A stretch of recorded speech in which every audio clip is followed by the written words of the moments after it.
In einer Stadt zu leben ist für viele Menschen einfach der Traum. Was früher einfach nur eine größere Ansammlung von Menschen war, ist heute ein Mittelpunkt für alles. Arbeit, Freizeit, Bedürfnisse. Alles ist in der Stadt. Und doch geht es gerade mit der Entwicklung noch ein Stückchen weiter. Wir können mit Technologie Städte sehr viel effizienter, grüner, inklusiver und einfach besser gestalten. Diese Smart Cities wollen das Stadtleben revolutionieren. Immerhin arbeitet maximal jeder Vierte aller Deutschen im Homeoffice. Und auch das waren nur besonders hohe Hochs aus dem Lockdown. Vor Corona war es nur etwa jeder 25. Und die anderen, die müssen zur Arbeit fahren. Kinder müssen in die Schule oder in den Kindergarten. Und das hat vor sehr langer Zeit, talking Mittelalter, eben zu der sogenannten Urbanisierung geführt. In der Stadt kann man Supermarkt, Schule, Arbeit zu Fuß erreichen, hat öffentliche Verkehrsmittel zur Hand, die immer fahren und immer pünktlich sind. Oder stimmt das gar nicht? Tatsächlich habe ich mich mit einem Freund aus Berlin über Pendelwege unterhalten. Er meinte, zu seiner Arbeit braucht er über eine Stunde, obwohl er in derselben Stadt wohnt.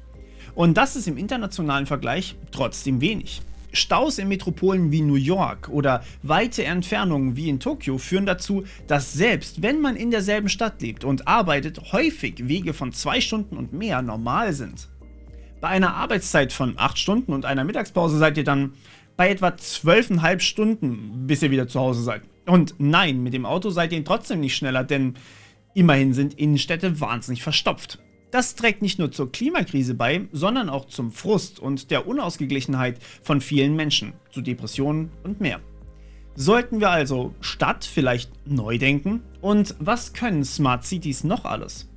Lasst uns heute mal einen sehr oberflächlichen Rundumschlag wagen, was da eigentlich passiert und wo wir doch noch deutlich besser werden können.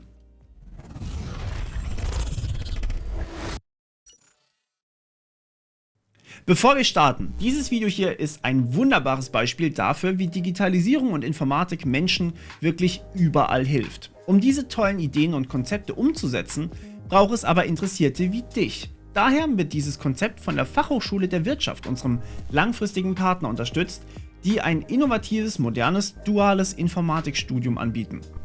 Wir bieten gemeinsam spontan nächste Woche am Dienstag ein Live-Webinar für Studieninteressierte an. Mehr zu FHDW und dem Event am Ende des Videos. Die offizielle Definition von Smart Cities ist, sagen wir mal, alles andere als einheitlich definiert.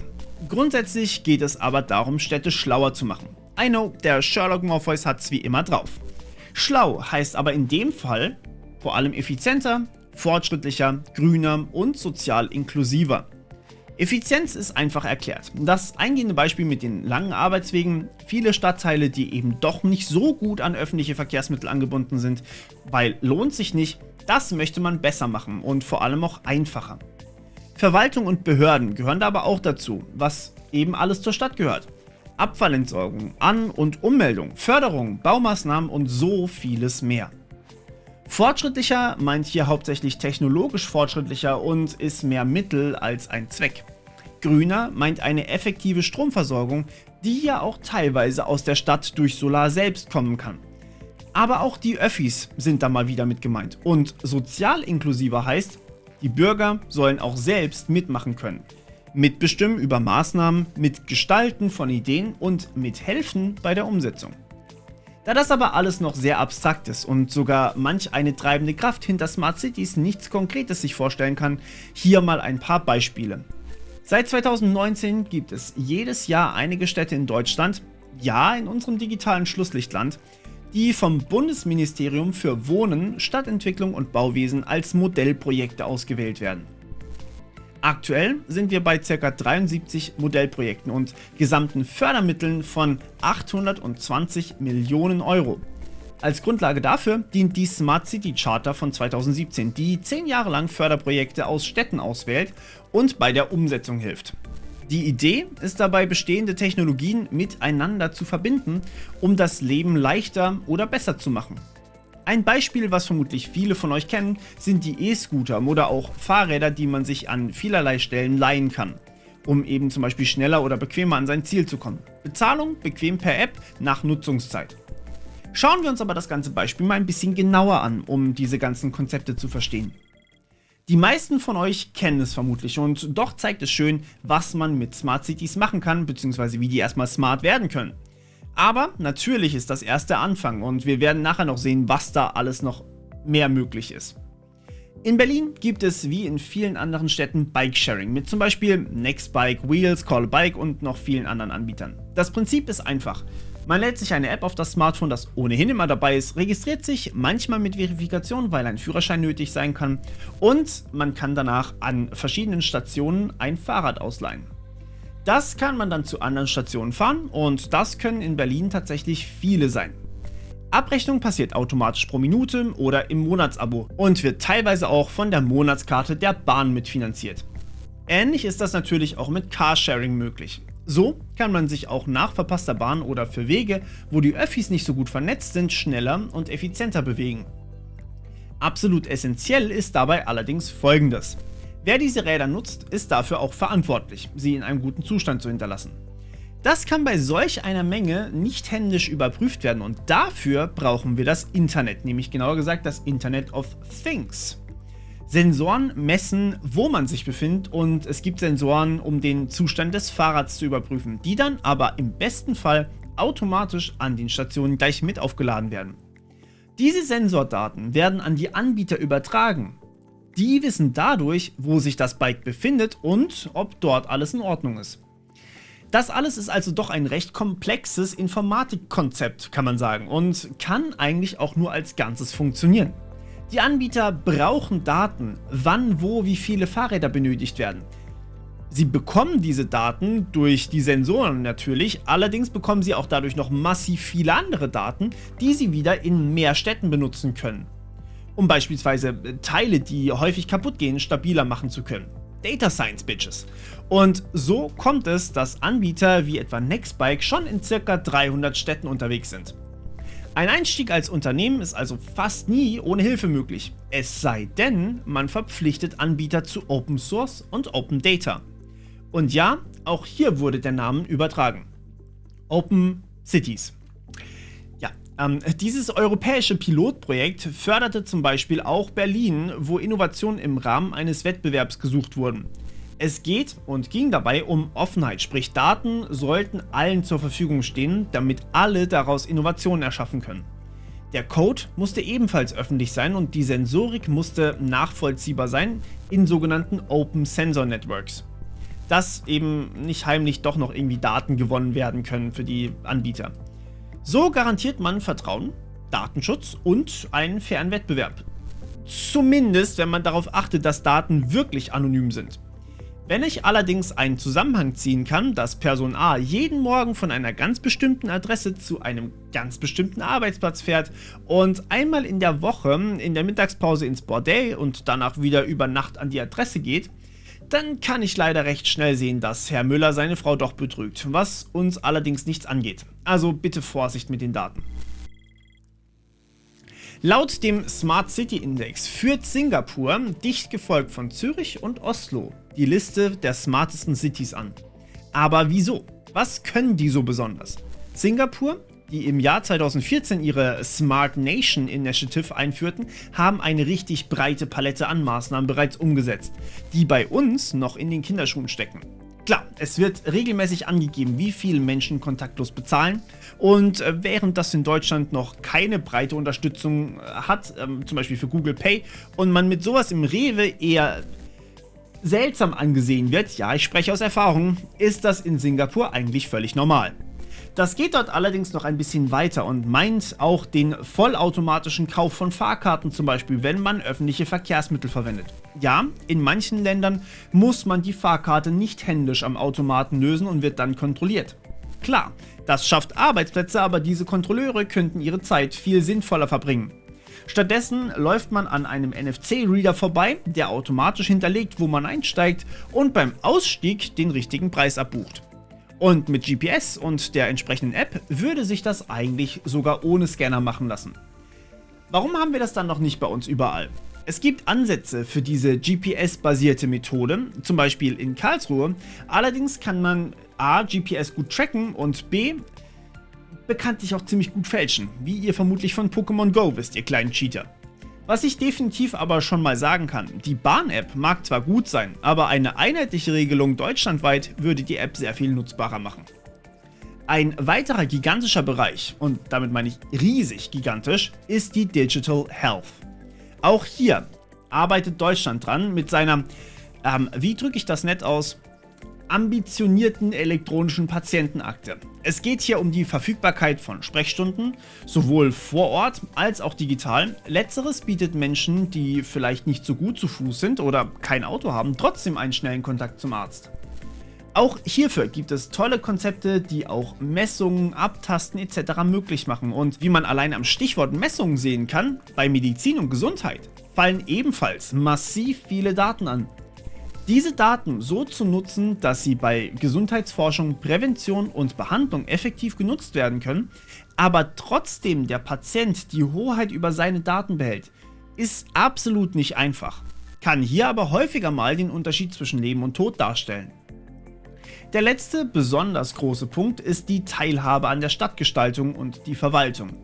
Eine Online-Plattform für Bürgervorschläge, Abstimmungen und natürlich Dokumente und Anträge online auszufüllen, führen zu mehr Innovationen, mehr Initiativen, vernetzteren Städten und Gemeinden und vor allem weniger frustrierten Menschen, die sich nicht gehört fühlen.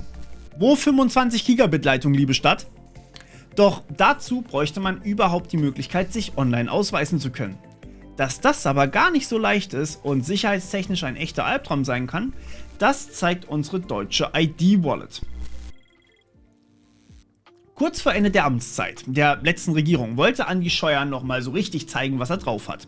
Er meinte das zwar nicht so zynisch wie ich gerade, hat aber eine Ausweis-App für den Führerschein vorgestellt, die einfach nur die Dokumente gehalten hat.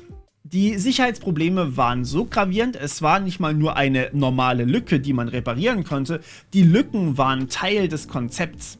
Das zu reparieren ist ein wenig problematisch und nur wenige Tage nach Release ist die App wieder verschwunden aus dem Play und App Store. Bis inklusive heute. Zum Zeitpunkt des Videos, also circa 8 Monate nachdem die App wieder aus den Stores verschwand, wird sie immer noch überarbeitet. Ich will hier gar nicht ins Detail gehen und alte Wunden aufwärmen, wir sind aber noch immer kein Stück weiter. Es gibt mehrere Möglichkeiten, wie man so einen Ausweis machen könnte. Einfach nur den Ausweis hinterlegen, wie das etwa beim Impfpass passierte, ist häufig problematisch. Viel besser ist die Idee des Smart eID Wallets. Dort werden kryptografische Schlüssel erzeugt und im Sicherheitschip des Smartphones gespeichert. Das funktioniert zum Beispiel beim Google Pixel oder den neueren Samsung-Modellen absolut problemlos. Dadurch kann auch bei Diebstahl kein Identitätsdiebstahl erfolgen. Also von Diebstahl vom Telefon kann immer noch die Identität des Besitzers nicht gestohlen werden. Denn man muss sich ja immer vor Augen halten, eure digitale Identität zu stehlen heißt, dass ein Dieb von eurem Smartphone im Zweifel auch ein Konto in eurem Namen eröffnen kann. Dementsprechend sicher muss das alles sein, sonst haben wir ein Riesenproblem hier. Der Smart eID Wallet ist allerdings schon mehrfach verschoben worden und um ehrlich zu sein, sehe ich da tatsächlich trotzdem eine riesige Chance drin, denn händische Unterschriften können schon heute mega einfach gefälscht werden. Ne? Bild kopieren, einfügen, fertig. Und Ausweise kann man auch stehlen. Ich erinnere immer ganz gerne an die eBay-Scammer oder vereinzelte Banken im Ausland, die auch nur mit einem Ausweisfoto ein Konto auf euren Namen erstellen. Hat man das Teil aber digital, dann kann man das plötzlich gar nicht mehr fälschen und den Ausweis als Scheckkarte könnte man dann trotzdem noch behalten, zum Beispiel als zweiten Faktor, den man einfach kurz hinten dran per NFC hält. Ein Chip ist ja schon drauf. Wir werden sehen, wie das Ganze wird, aber wichtig an der Stelle, es muss ja nicht alles auf das Smartphone, ein zusätzlicher externer Faktor ist meistens ein extra Bonus für die Sicherheit und daher Gold wert. Ja, Smart Cities können unser Leben bereichern, wenn wir noch ein Stück in die Zukunft denken. Vollständig autonome Fahrzeuge bzw. Öffis, die in einer Sperrzone komplett autonom fahren dürfen und so Unfälle reduzieren. Eine digitale Verwaltung, Digital Health, mehr Bürgerbeteiligung. Vieles klingt sehr schön, so schön, dass ich darüber noch Videos machen möchte. Wenn man aber davon ausgeht, dass das auch wirklich alles durchdacht und gut gemacht ist. Aber durch halbgare Lösungen hat Deutschland in der Vergangenheit nicht gerade viel Vertrauen gewonnen. Im Gegenteil, Pilotprojekte sind extrem wichtig und hilfreich, um Themen auszuprobieren, aber man sollte durchaus nach dem Piloten schauen, wie man das Gewonnene skalieren und in ganz Deutschland einsetzen kann. Nicht, dass am Ende wieder in jeder Stadt ein eigener Pilot mit demselben Thema existiert oder wir wieder zig Insellösungen haben. Viel wichtiger wäre allerdings, dass wir die Grundlagen endlich richtig hinbekommen. Grundsätzlich muss immer gelten, jeder darf, keiner muss. Ich muss nicht mein Smartphone mit meinem Ausweis koppeln. Ich sollte dürfen. Es macht mir mein Leben leichter, aber ich kann auch anders. Wir dürfen zudem nie vergessen, dass Überwachung und nicht anonymisierte Nutzung von Daten das schöne Bild von Integration und Gleichberechtigung immer sehr schnell platzen lassen. Denn solche Daten können massiv missbraucht werden. Ein moderner digitaler Staat muss daher ein wirkliches Spagat zwischen digital und nützlich und trotzdem datenbewusst und Privatsphäre fördernd halten. Sonst kommen wir schnell in einen Überwachungsstaat mit Social Scoring System oder wir können mit den wachsenden Bedürfnissen durch Klimawandel, Ressourcenknappheit und demografischem Wandel nicht mehr mithalten. Diese Aufgabe ist keine kleine, im Gegenteil, sie erscheint aktuell vielen so groß, wirklich immens groß, aber trotzdem müssen wir es versuchen, sonst überwältigen uns die aktuellen Probleme vollständig. Und wenn ihr selbst in der Umsetzung mitmachen wollt oder selbst Ideen habt, ja, die könnt ihr durchaus umsetzen, denn bei Smart Cities geht es auch um Innovation. Es geht hauptsächlich um Innovation. Was ihr sucht, ist der Studiengang Informatik. Welche Geschmacksrichtung davon ist fast egal. Wie versprochen habe ich euch daher unseren Partner, die FHDW, mitgebracht. Wir veranstalten am nächsten Dienstag, also den 31. Mai, ein Webinar, bei dem ihr selbst programmieren lernen könnt, falls ihr es nicht schon könnt. Das ist nämlich auf jeden Fall nötig, um solche Ideen oder Prototypen umsetzen zu können. Aber wir machen das nicht so lame wie sonst immer, sondern wir machen ein richtig schönes Praxisprojekt zusammen, das eben gemeinsam ab ca. 14 Uhr bis etwa 17 Uhr entwickelt wird. Vorwissen ist absolut gar keins nötig, es richtet sich also gezielt an Anfänger. Kosten gibt's auch keine. Es spricht also alles dafür, dass ihr jetzt direkt den Link in der Beschreibung zu dem Event auscheckt, damit wir uns dann in dem Online-Webinar auch treffen können. Pilotprojekte sind eine tolle Sache, aber auch sie brauchen immer die Grundlagen eines digitalen Staats. Ein digitaler Ausweis, sonst können Banken und Verwaltungen gar nicht mal so viel machen. Medienkompetenz ist ein Must-Have für jeden, der mit Medien umgehen muss. Ich darf ja auch nicht ins Auto steigen, ohne einen Führerschein zu haben. Und Firmen müssen definitiv auch in die Verantwortung gezogen werden. Ich erinnere mal an das Video von vor 2 Wochen. So, und jetzt, wo ihr wisst, was alles hinter Smart Cities steckt und was das für ein wahnsinnig riesiges Gebiet ist, seid ihr dran. Habt ihr Interesse an mehr? Welche Themen interessieren euch am meisten? Schreibt mir das mal bitte in die Comments. Ciao.